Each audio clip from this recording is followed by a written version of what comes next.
दोस्तों, मैं हर्षिता। आप देख रहे हैं लोक समाचार 24/7 प्रतिदिन एक जज्बा। तो आइए चलते हैं आज की कुछ खास खबरों को। लखनऊ में दबंग भूमाफियाओं का मकर जाल, पुलिस प्रशासन की चुप्पी।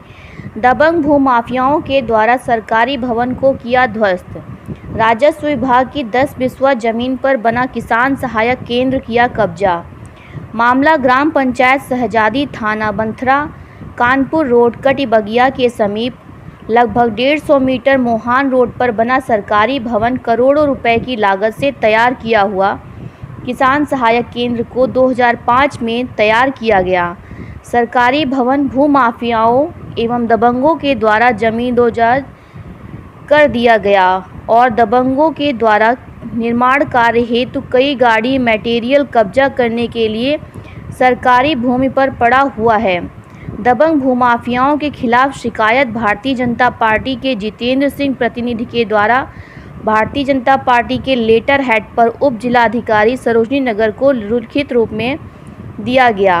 सरकारी भूमि गाटा संख्या 319, सरकारी भूमि का रकबा में 316 गाटा संख्या के आधार पर दबंगों के द्वारा सरकारी भूमि 319 पर, जो कि राजस्व विभाग के अंतर्गत आती है, उसमें अवैध रूप से सरकारी बने भवन किसान सहायक केंद्र को दबंगों के द्वारा गिरा दिया गया।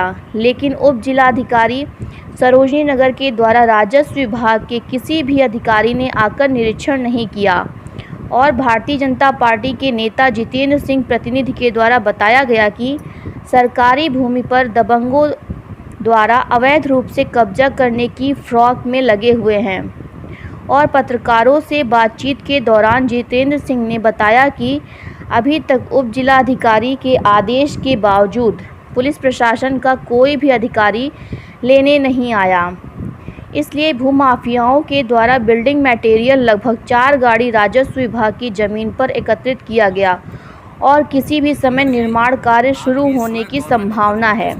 उत्तर प्रदेश सरकार के माननीय मुख्यमंत्री गुंडों, माफियाओं एवं भूमाफियाओं तथा खनन माफियाओं के खिलाफ सख्त निर्देशों के बावजूद शासन प्रशासन में बैठे उच्च अधिकारी सरकार के प्रति गंभीर नहीं दिखाई देते, जबकि उत्तर प्रदेश के सरकारी अधिकारी राजस्व विभाग की जमीन की रक्षा करने में सक्षम नहीं हैं, तो उत्तर प्रदेश के गरीब पीड़ित किसानों की रक्षा कौन करेगा। अब देखना होगा कि राजस्व विभाग की करोड़ों रुपए की जमीन को राजस्व विभाग के अधिकारी तथा पुलिस प्रशासन के अधिकारी बचाने में कामयाब होते हैं या फिर भूमाफियाओं एवं दबंगों के खिलाफ कार्यवाही करते हैं। हाँ सर, जितेंद्र जी, आपकी इस समय गवर्नमेंट उत्तर प्रदेश में चल रही है और आपके क्षेत्र में जो सरकारी भवन बनाए जा रहे हैं, करोड़ों रुपए लगा हुआ है, सरकार ने लगा करके किसानों के लिए जो सुविधा अनुसार उनके लिए एक व्यवस्था बना करके जो है ग्राम पंचायतों में की है, और इस समय वर्तमान में सरकार आपकी चल रही है और यहाँ अवैध लोगों का जो है किसी भी तरीके से षड्यंत्र करके वो कब्जा करने की कोशिश कर रहे हैं, उस पर आप क्या कहेंगे? इसकी शिकायत ग्रामीणों द्वारा हमको मिली, जिसकी हमने लिखित सूचना उप जिलाधिकारी सरोजनी नगर को हमने लिखित शिकायत की है, जिस पे उन्होंने आश्वासन दिया है कि इसकी जांच कर उचित कार्रवाई की जाएगी। ये किसान सहायक केंद्र हमारी ग्राम पंचायत सराय शहजादी में बना हुआ है, जो 95 में बना हुआ था और जिसको कुछ भू माफिया लोग, दबंग प्रवृत्ति के लोग हैं, जो उसको तोड़ के उसमें अवैध कब्जा करना चाह रहे हैं, जिसके लिए उन्होंने कब्जा करने के लिए कम से कम 10 ट्रक ईंटा भी गिरवा दिया है, जिसको ग्रामीणों के रोकने पे उन लोगों ने जान से मारने की धमकी भी दी। क्या आपको ये जानकारी है ये कौन लोग हैं जो कब्जा करने की फिराक में हैं? ये गांव के ही फूलचंद, ये क्या करते हैं? हाँ। और इनके पिताजी का नाम हुयादीन है और इनके लड़के हैं जो कि अपने आप को वकील भी बताते हैं, वकालत करते हैं, वकालत के दम पे ही कब्जा करना चाहते हैं। अच्छा अच्छा, करोड़ों रुपए की जमीन है ये और करोड़ों रुपए की लागत से इसमें किसान सहायक केंद्र बना हुआ था, अभी भी बना हुआ है और कुछ हिस्सा इसका तोड़ के ये लोग अपने उसमें मिला लिए हैं अपनी ज़मीन में। इनका खसरा नंबर क्या है? इनका खसरा नंबर है 316, जो कि खसरा संख्या 316 में जो इनकी भूमि मात्र 6 बिस्वा है। आज की डेट में इन्होंने कम से कम 16 बिस्वा में कब्जा कर रखा है। किसान सहायक केंद्र कितने बीघे उसमें बना है बिस्वा में? ये 10 बिस्वा में बना है, जिसका खसरा संख्या 319 है। अच्छा अच्छा, वो ग्राम पंचायत में दर्ज है। जी जी। तो अभी तक आपने जो लिखित में दिया है उस पर उप जिलाधिकारी महोदय ने क्या इस पर कार्रवाई की? अभी तक कोई कार्रवाई नहीं हुई है। कल हमारी जिलाधिकारी जी से फोन पे बात भी हुई जी। थी, उन्होंने कहा तत्काल कार्रवाई करा के उचित कार्रवाई करने की। हाँ, लेकिन अभी तक कोई अधिकारियों का यहाँ पे कोई आया? अभी तक कोई अधिकारी मौके पे आके कोई जांच भी नहीं हुई है, कोई कार्रवाई नहीं हुई है। जी। अभी तक कोई कार्रवाई नहीं हुई, जिससे ग्रामीणों में काफी रोष है। हाँ जी, आपका शुभ नाम क्या है? मैं प्रधान पति हूँ, प्रधान प्रतिनिधि सराय शहजादी, अंकुर प्रताप से। अच्छा, कौन सी ग्राम पंचायत है आपकी? सराय शहजादी। सराय शहजादी से आप अभी नवनिर्मित प्रधान हुए हैं, चुने गए प्रधान हैं। प्रति हैं।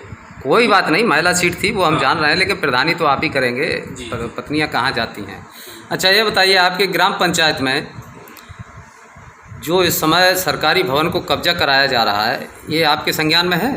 नहीं, मेरे संज्ञान में नहीं था, पर ग्रामीणों द्वारा मुझे ये बताया गया जी। तो मैंने लेखपाल को इसकी सूचना दे दी है फ़ोन पर। अच्छा। तो माननीय उप जिलाधिकारी के पास एक एप्लीकेशन भी गई है इसकी, अच्छा, जिसकी जानकारी मुझे है।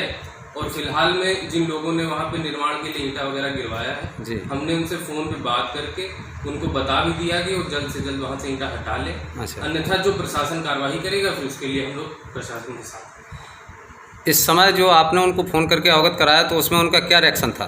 नहीं, उन्होंने रिएक्शन दिया है कि हम ईंटा हटा लेंगे अपना। अच्छा। और लेखपाल के हम संपर्क में हैं। अच्छा। और वो 1-2 दिन में आके ज़मीन की पैमाइश करेंगे और जो सरकारी ज़मीन होगी उसको अलग करके हम लोग सुरक्षित करेंगे। अभी तक उनका कोई निर्माण तो नहीं किया गया उसमें? नहीं, अभी तक कोई निर्माण नहीं है। उसके पीछे उन्होंने निर्माण किया है कुछ, तो वो अपने खसरा नंबर पे कर रहे हैं कि ये सरकारी भूमि पर? उनकी ज़मीन पीछे है उसके। अच्छा। लेकिन अभी कितनी ज़मीन है इसकी जानकारी मुझे है नहीं, जब तक लेखपाल उसकी पैमाइश नहीं करेंगे। लेखपाल ने क्या कहा, कब तक आएगा ये, क्या ये कार्रवाई कब तक करेगा, कब नाप तौल होगी? जिलाधिकारी महोदय ने उनको मार्क करके दे दी है एप्लीकेशन। अच्छा। वो बहुत जल्द ही वो आएंगे।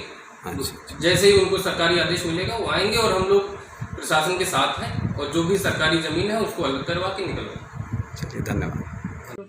ऐसी ही खास खबरों को देखने के लिए सब्सक्राइब करें हमारे चैनल।